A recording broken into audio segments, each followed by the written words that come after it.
Returning to the African continent, Tanzania's government has raised the alarm about ISIL's growing influence in the East African country. Defense Minister Hussein Mwinyi says there are reports that Tanzanians are joining the jihadist network, as well as Somali group Al-Shabaab. CCTV's Ashby is in Dar es Salaam and sent this update. Well, the government has issued this strong warning, and it's one that people across the region will sit up and listen to. Minister Mwinyi said that young Tanzanians have reportedly been joining ISIL and Al-Shabaab and that they could return home to launch attacks.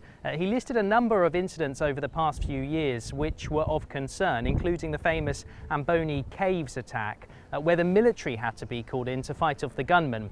He also mentioned several attacks on police stations where officers were killed and weapons looted. Now, all of these attacks are well known here, and none of them have been directly linked to either Al-Shabaab or ISIL, but clearly the minister is sufficiently concerned about the nature of the incident to issue this warning. And here's what a security expert said about the level of threat of these terrorist networks in Tanzania.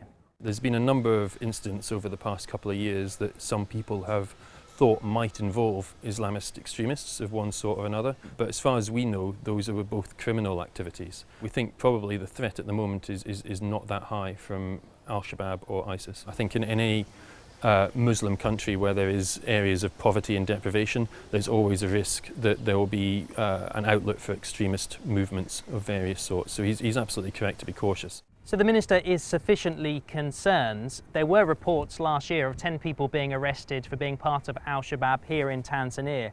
And there was also a report of a Tanzanian woman being arrested in Kenya for trying to get to Syria to join ISIS. So what is the minister doing about all of this? Well, he's called on Tanzanians to be alert and to report anybody they suspect of trying to join or be part of a terrorist network. He also says he's strengthened the capability of the army to deal with this threat and also improved surveillance.